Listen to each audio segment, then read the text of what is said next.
प्रेक्षकांनो नमस्कार. आजच्या भागामध्ये इकडे आता जी मालती आहे ती राणीला तयार करत असते आणि आता ती राणीला तयार करत असते आणि राणीला ती त्या तिळाचे दागिने घालत असते, तिचा मेकअप वगैरे करत असते. आणि आता राणीला ती तिळाचे दागिने घालता घालता म्हणत असते की काय ग राणी, तुला माहिती का तुझ्या लग्नाची गोष्ट कशी घडली ते? तर राणी म्हणते की काय म्हणताय मालती आई, तुम्हाला काय म्हणायचं आहे नेमकं? तर आता लगेच मालती म्हणते की अगं तुला माहिती का तुझ्या लग्नाच्या वेळेस नेमकं काय घडलं होतं?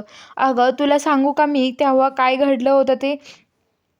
अगं तुला माहिती आहे का तुझ्या लग्नाची गोष्ट?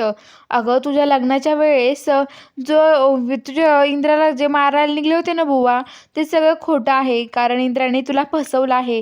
इंद्राने तुझ्याशी फसवून लग्न केलं आहे. तसं काहीच नव्हतं. अगं इंद्र तुला फसवत होता. इंद्राला खरं तुझ्यावर प्रेम पण नव्हतं. तू लग्नाच्या वेळेस बघितलं ना, इंद्र कसं तुझ्या आधी तुझा बदला घेण्यासाठी, कारण की तुझ्यामुळे हे सगळं घडलं होतं. अगं तुझा बदला घेण्यासाठी त्यांनी हे सगळं केलं होतं. आणि आता लगेच तू असं काय करते? तुला माहिती आहे का इंद्र तुला फसवतोय, तुझ्याशी प्रेमाने वागतोय, म्हणजे तो काही प्रेमाने खरंच नाही वागत आहे. अगं तुला माहिती आहे का त्याच्या मागे सगळ्या मागे डाव आहे खूप मोठा, असं म्हणतात. तर ते म्हणते की हो का? असं काय बोलताय तुम्ही? खरंच इंद्र असं का वागू शकतो? अहो इंद्र सर असं कधीच नाही करू शकत, असं म्हणतात. तर आता लगेच ते म्हणतात की हो ना, काहीच नाही करू शकत इंद्र असं, असं म्हणतात असतं. तर आता इकडं लगेच जी राणीची आई आहे म्हणजे सुरकी, ती आता मेकअप वगैरे आवरत असते, साडी वगैरे बदलते. बुवा म्हणतात काय ग सुरखे, काय चालू आहे तुझं? तर सुरकी म्हणते काय नाही अहो, आपल्या राणीच्या घरी तिकडे मला बोलवलं आहे ना, हळदी कुंकवाचा कार्यक्रम आहे, मी जाऊन येते. तुम्हाला स्वयंपाक वगैरे घरात सगळं करून ठेवलं आहे, जाऊ का मी आता? तर आता लगेच ते बुवा म्हणतात की हे बघ सुरके, तू चालली आहे तिकडे पण जाऊ नकोस. कशाला जातेस? नको जाऊ तिकडे मी म्हणतोय ना. तर सुरकी म्हणते की नाही हो बुवा, मला जायचं आहे. असं का नको म्हणताय? तुमची तब्येत बरी आहे का? चला आपण हॉस्पिटलमध्ये जाऊयात. तुम्हाला ताप आलाय का? तर ती म्हणते की नाही आलाय. तर ते म्हणतात की चला ना आपण हॉस्पिटलमध्ये जाऊयात. तर ते म्हणते की नाही नाही, मला काही होत नाही असं बुवा म्हणतात. आणि आता लगेच ते पण म्हणतात की हे बघा, बुवा म्हणतात की सुरके नको जाऊ, अगं अपमान होईल, कशाला जाते? तर म्हणते की नाही नाही अगं, मी गेले तर बरं वाटेल अहो सुरकी आपल्या राणीला. तुम्हाला जर बरं वाटत नसेल, मग असं कोंडून कोंडून होत असेल, तर तुम्ही एक काम करा, तुम्ही ते एक फेरफटका मारून या बरं, जा बरं, असं म्हणतात. ते म्हणतात की काय फेरफटका? आणि मी आता जातो मी. तर आता राणीची आई म्हणते की जाते मी आता, माझी राणी वाट बघत असेल अहो, तिला बरं वाटेल मी तिथे गेले तर. तर बुवा म्हणतात ठीक आहे मग. आता राणीची आई जायला निघते.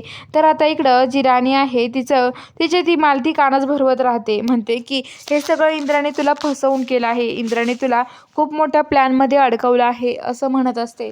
तर आता जी राणी आहे ती म्हणते की अहो असं काय करताय मालती आई तुम्ही, मला हे सगळं खोटं वाटतंय. अहो इंद्र सर बदलले आहे आता. तर ते म्हणते की इंद्र बदलत नाही, तुला माहीत नाहीये, इंद्राचा एखाद्या गोष्टीमध्ये फायदा असल्याशिवाय इंद्र ते काम कधीच करत नाही, तुला अजून इंद्राचा स्वभाव माहीत नाहीये, असं म्हणतात. तर ते म्हणतात की मालती आई तुम्ही काय म्हणताय, हे तुम्हाला कळतंय का? अहो असं का बोलताय तुम्ही? तर आता ती म्हणते की हो, मी इंद्राला लहानपणापासून ओळखून आहे चांगलंच. तेवढ्यात आता खाली सगळ्या बायका जमा झालेल्या असतात हळदी कुंकवाला, तर राणीची वाट बघत असतात. तेवढ्या तिकडं आता जी राणी आहे मालती म्हणते की राणी चल खाली, हळदी कुंकवाला बाया आला असेल, पण खाली गेल्यावर कुणाला काही म्हणू नको, आता काही बोलू नकोस. अगं राणी तू आता कुणाला सांगितलंस तर कशाला सांगते जातास, आता काही सांगू नको, आपण कार्यक्रम वगैरे होऊ दे. राणीने आता मालतीन त्या खाली येतात. खाली आल्यावरती आता लगेच आता जे मालतीन ते आहेत, मालती आणि राणी ज्या असतात, राणी आणि मालती तिथे येतात. आणि आता राणी पूर्ण घाबरलेली असते, रडत असते ती. तर आता मालती म्हणते रडू नको राणी, सगळ्यांसमोर काही दाखवायचं नाही, तुला म्हटले ना मी, असं म्हणते. आणि आता ती सगळेजण बायका म्हणतात की काय ग राणी, अगं तुझी पहिली संक्रांती पण भारी नटलीस हा, तू खूप भारी दिसतेस. राणी म्हणते की हो, मालती आईनी मला त्यांच्या हातानेच तयार केलं आहे. तेवढ्यात आता राणी म्हणते की अगं तुला माहिती का राणी, एवढ्याच बायका नाही आल्या, अजून कोणीतरी आलंय. तर राणीची आई त्या बायकांमागे लपलेली असते, ती पुढे येते आणि म्हणते की राणी अगं मी पण आले आहे. तर आता ती म्हणते काय तू आली आई? आणि सुरकी लगेच पुढे येते आणि म्हणते की राणी खूप गोड दिसतेस ग तू आज. तर राणी म्हणते की हो, मला मालती आईने त्यांच्या हाताने तयार केलं आहे. तर आता ती म्हणते वा वा, मालती आई खरंच आज मला नवलच वाटलं, म्हणजे आमच्या राणीला तुम्ही सून म्हणून स्वीकारलंय बरं, असं म्हणते. तर आता ती म्हणते की हो, मालती आईंनी चांगलेच माझे कान बुजले होते, ते पण मोकळे केले, असं आता राणी बोलते. पण तिला कळतच नाही नेमकं काय बोलली. तर आता बाकीच्या बायका म्हणतात, काय हो सुरेखाताई, फक्त पुरीशी बोलताय, आमच्या संग पण बोला ना. तर ती त्यांच्या संग बोलायला जाते. रत्ना काकी म्हणतात, काय ग राणी, गजरा लावून ये ना, जा ना तुझा. तर राणी गजरा लावण्यासाठी रूमच जायला निघते.